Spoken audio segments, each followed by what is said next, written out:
Debra, 1954, born in Roslyn, New York, family moved to Chattanooga when you were 2. What do you remember? First remembrances when you were little. When I was a little girl, we lived in an apartment above my father's aunt's house.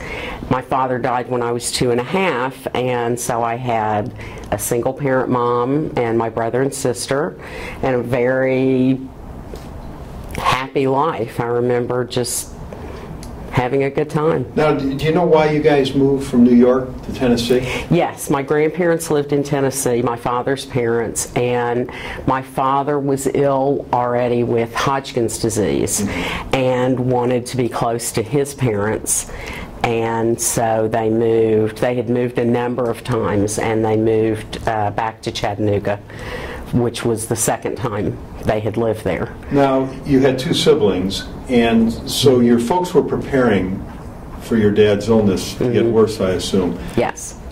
Did your mom talk to you guys at all about it when you were little, about your dad?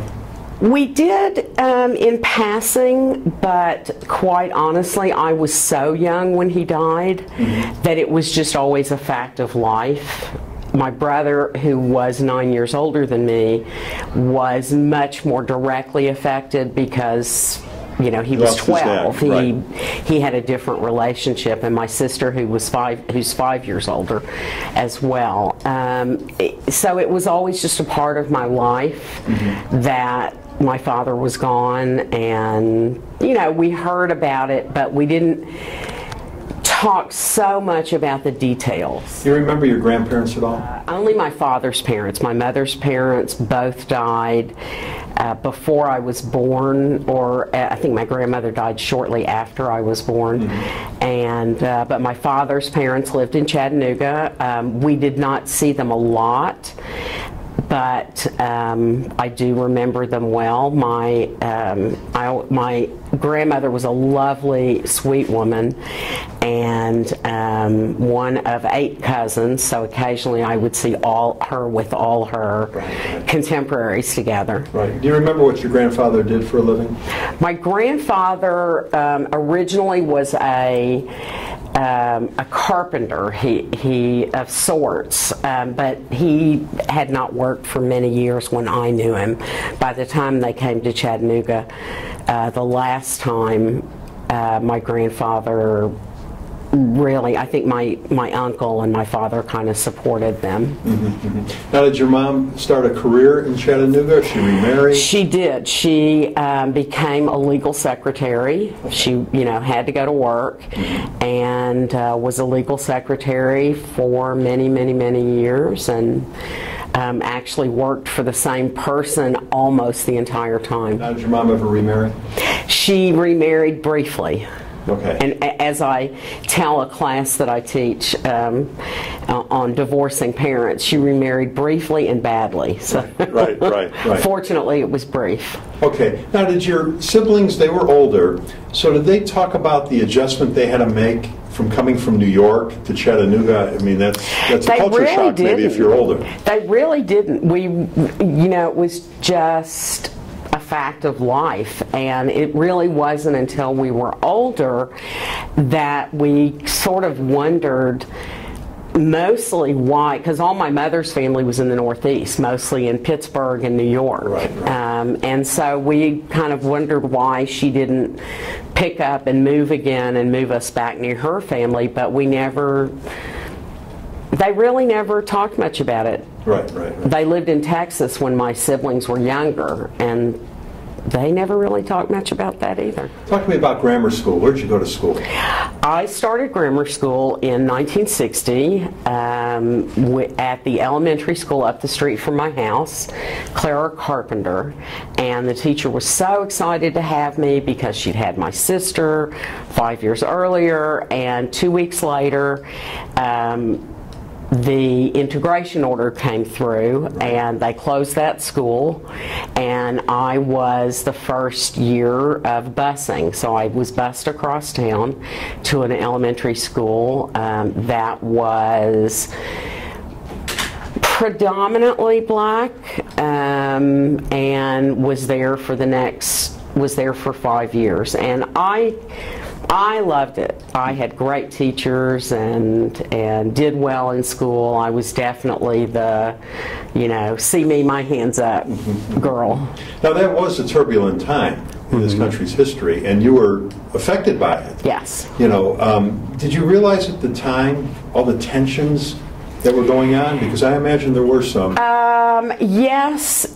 But a little more in retrospect than at the time. I mean, we were aware, when I grew up in Tennessee, there were separate drinking fountains and separate bathrooms. And I remember when the amusement park that had a big pool was integrated, and a lot of people got up and left and didn't come back because the pool was integrated. It was actually more difficult a little bit later. When I was in high school, Chattanooga had race riots, and my high school had bomb threats, and we were actually out of school for 6 weeks what were you because thinking? of how stupid people were. Yeah. I didn't grow up with that mentality. My parents that's not who my mother was. She came from the Northeast. She didn't really understand it, why people were that way. I certainly knew people who were prejudiced, and I knew a couple of people who didn't like me because I was Jewish, but that was also pretty rare. Right. I grew up in a pretty close-knit community, but when I got into high school and things were really bad, we just marveled at how stupid people were. Right. Now, after high school, college or career? Went to college in Memphis at Rhodes, and then transferred to Peabody, which is part of Vanderbilt, and went into education. And after college, I moved back to Chattanooga to teach elementary school for about 6 years, taught in the inner city, and loved teaching, hated the parents, loved teaching.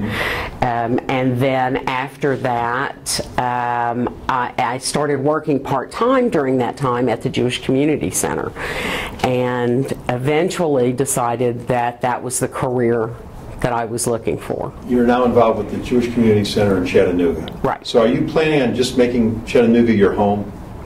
I was, but I realized that if I was going to really stay in the field of Jewish communal service, that I was going to have to move, because that's pretty much how it works.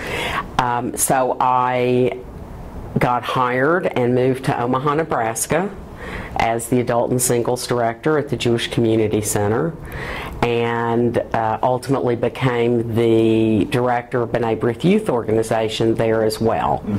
And I think I really found my niche there, and was in Omaha for 4 years, and then BBYO hired me to be the Regional Director for Northern California.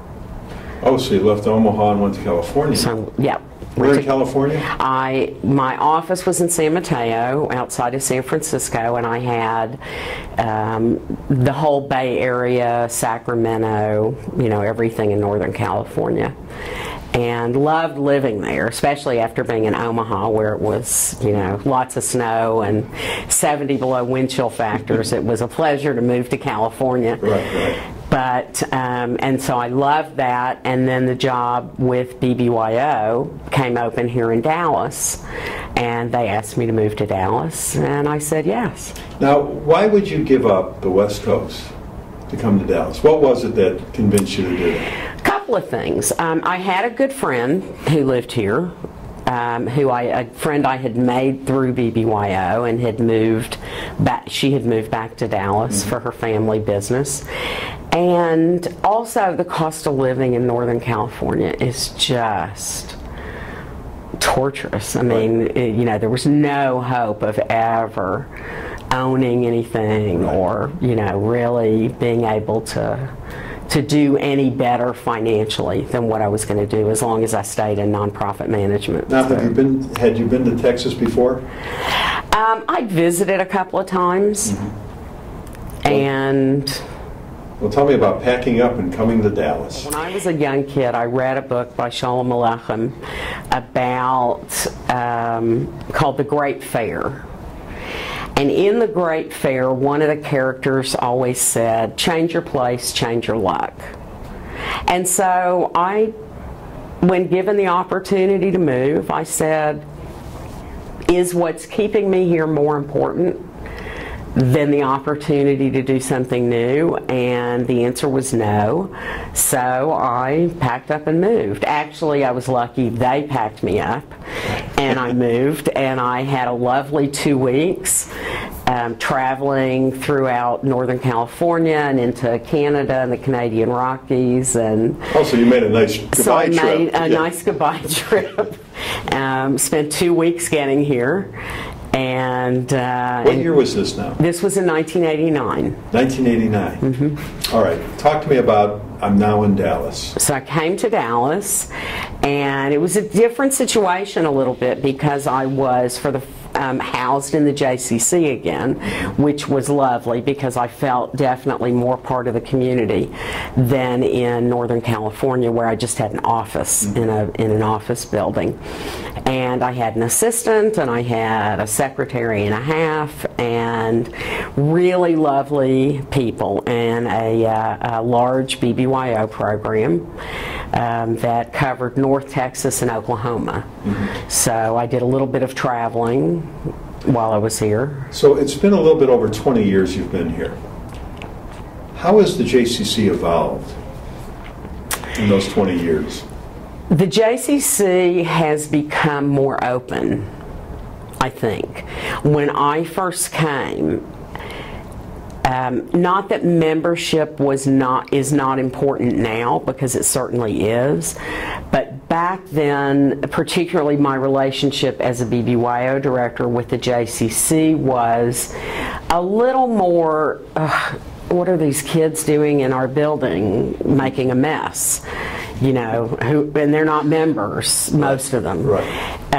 It's much more open now. When the building was redesigned during the Capitol campaign about 8 or 10 years ago, they designed it a place for BBYO. And even though I was long gone by then, I could certainly see the difference, and I can see the difference in how they respond to the kids and how they respond to other groups coming in. Mm-hmm. Talk to me about the Jewish community, how it's evolved in the Jewish Community Center in the time you've been here. I think that the Jewish community has had a tremendous evolution in the Historical Society's outreach. One of the things we're trying to do is reach beyond what I like to call the Temple Emmanuel, Shereth Israel, Tiferet triangle, which are the 3 oldest congregations, 100 years old, that were really the center of Jewish life. Mm-hmm. And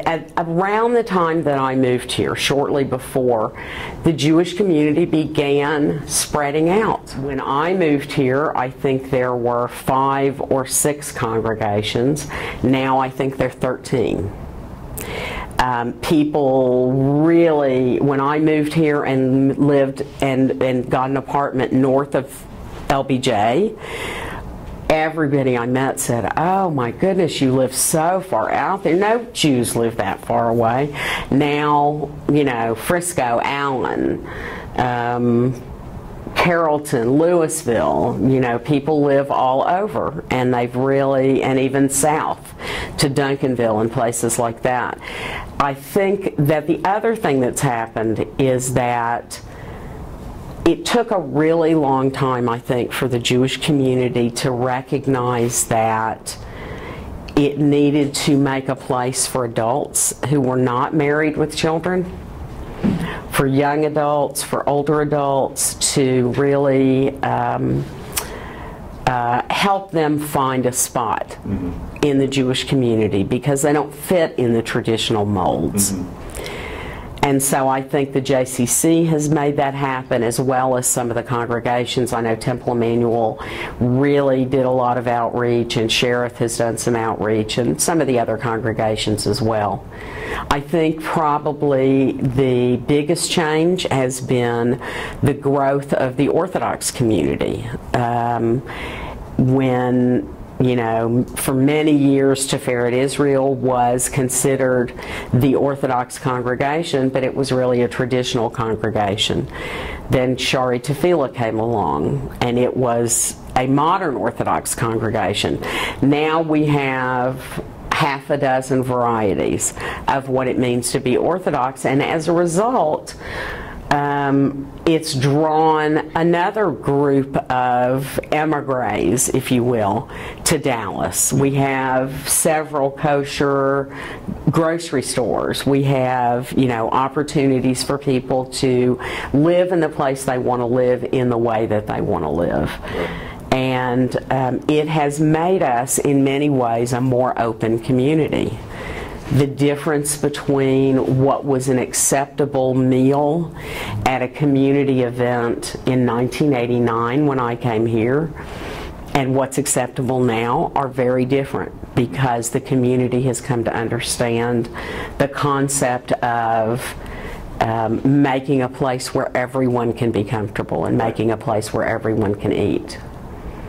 And I think that there have been a lot of transitions through the years as well with the Federation and the agencies associated with the Federation, and they've become more open to different people. And that's made a huge difference. It's allowed people, probably the next biggest group right now is the young adults. Now we not only have young adult programs at a lot of the congregations, but at the Federation we have Moishe House, which is a newer organization which is designed to connect Jewish young adults to each other in any way they can. We have several. Chabad has an organization for young adults. One of the other Orthodox groups has an organization for young adults. So, in a way, there's more specific outreach going on to different kinds of groups. Everybody is part of Jewish Dallas. You don't have to have been here for 100 years or 75 years or 50 years to be part of Dallas Jewish history. It's getting made every day. Since you have this contact with the children all the time, have you noticed a difference in how the kids are from basically a generation ago till now? One of the things that I notice, and this is as much because I have godchildren who are high school age, and I see their friends and what they're interested in and what they do. I mean, certainly the whole internet revolution and the fact that these kids are what they call born digital. So it's all fresh and, you know, part of their wiring. But they're very concerned about the world. And I think one of the differences is that 20 years ago kids were concerned about the world, but I don't think they felt quite as empowered to do something about it. I look at my godchildren, I look at the kids at Yavna Academy, I look at the kids at some of the other schools, and I see them really taking steps to make the world the kind of place they'd like it to be. To really reach out to their friends, to be there, to be, to build their own family groups in a way that perhaps kids didn't 20 and 30 and 40 years ago. What were the big inventions for you in your lifetime? I'm a late adopter when it comes to things like that. Certainly, I remember, you know, black and white TV, so color TV was a pretty big deal. You know, the Walkman, that was a great thing. Like, all of a sudden you could listen to music and be someplace else and walk and do those kinds of things. You didn't have 45s anymore. So, you know, cassette tapes, that was a big deal. And all those, you know, those transitional things. And certainly things like a microwave. You know, my mother was the mother who worked all day and came home and made dinner every night, and with, you know, none of the conveniences that we have now. I'm a single person who works, and I can barely get dinner together, and I have a microwave and all those things. You know, I'm not sure convenience has helped me all that much. Right. Now in the office, you probably remember when you got the first fax machine. Oh, absolutely. You know, and compared to what you have now, you know, how has that evolved, you know, here at the JCC for you?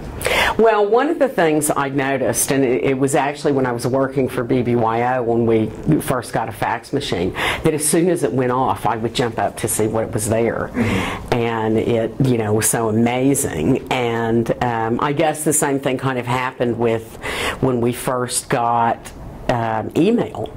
Mm-hmm. And, you know, I would feel like I had to respond immediately. Right, that was so exciting.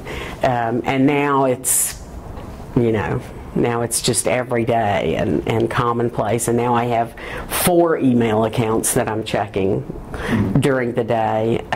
It's remarkable how much it's changed and how much easier things are. Just in all the organizations that I've worked for, you know, keeping information, the whole information technology has been probably the biggest benefit. Right. Do you remember the Beatles when they first came, you know, to television, Ed Sullivan? Absolutely. And as a matter of fact, somewhere in my house is a cassette tape of John Lennon wishing my sister and me happy birthday. And how did that happen? My brother was in radio and television for most of his life, from about the age of 15 on. And he happened to be doing a radio show back in the 70s, I guess. I think I was still in high school, and he was interviewing John Lennon. Wow. And he said, my sisters have a birthday today, would you say happy birthday to them? Because my sister and I have the same birthday. Was this in Chattanooga? Yes. Okay. He was not in Chattanooga. I think he was in Indiana or someplace at the time. Okay. And so John Lennon said, happy birthday, Sharon and Debra. Oh my gosh! Do you still happen to have that tape? I have it somewhere, but I don't know where. Somewhere. You need to find that. Yeah, that's precious. Sure. Now, when you were a kid, who are some of your favorite singers? Well, I have to admit, because my mother loved music, that I was a Broadway musical fan. So I loved, you know, Broadway music and that kind of stuff.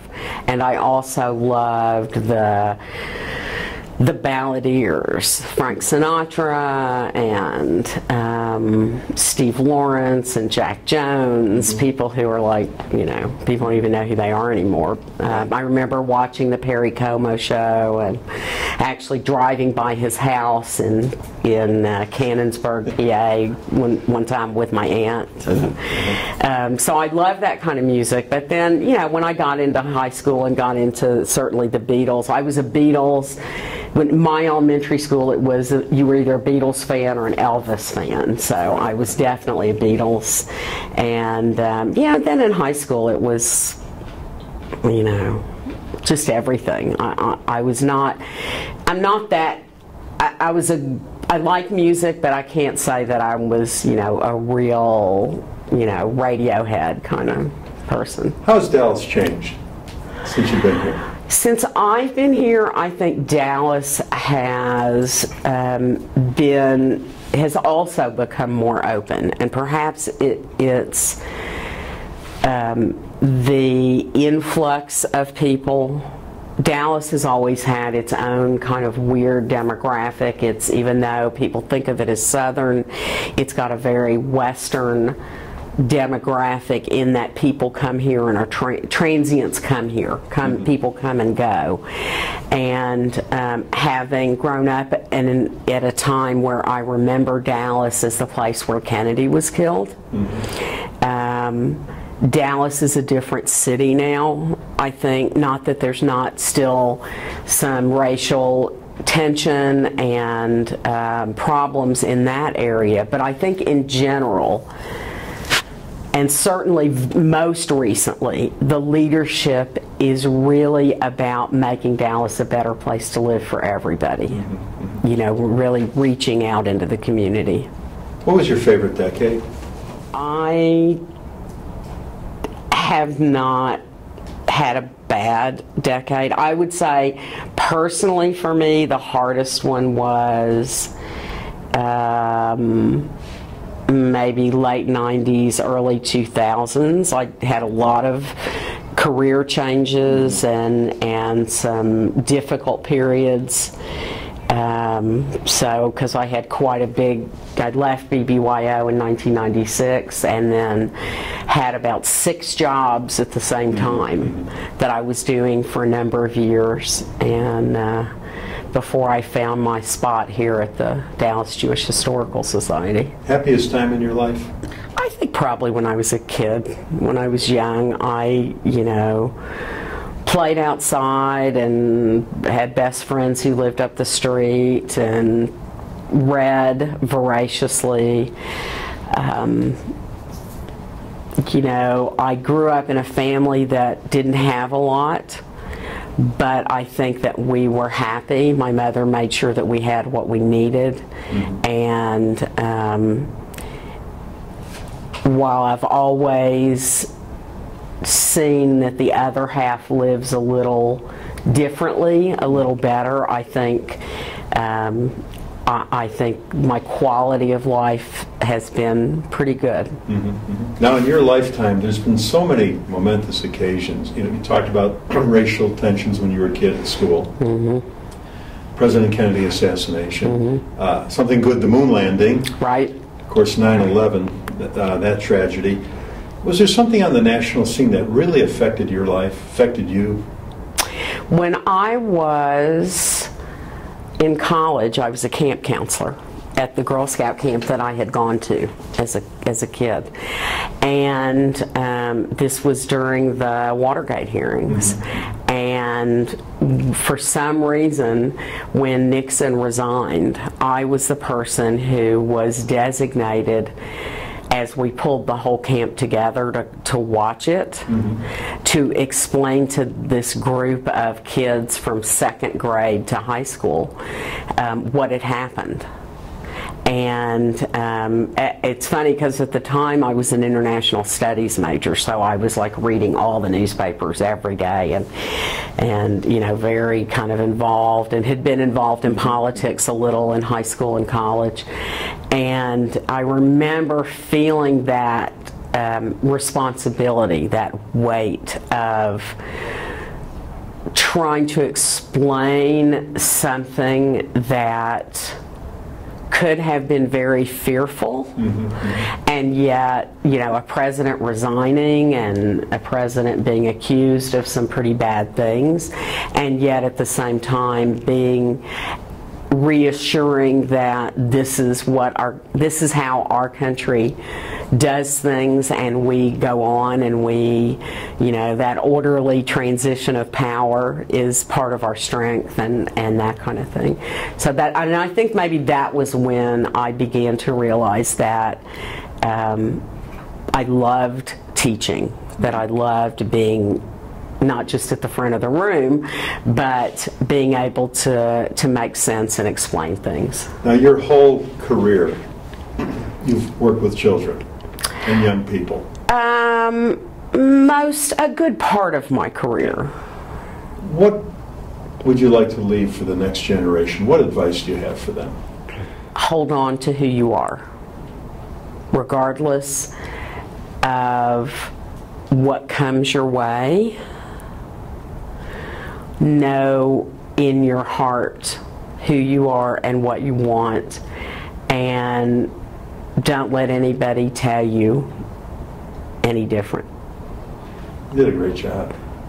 This is fantastic. Thank you.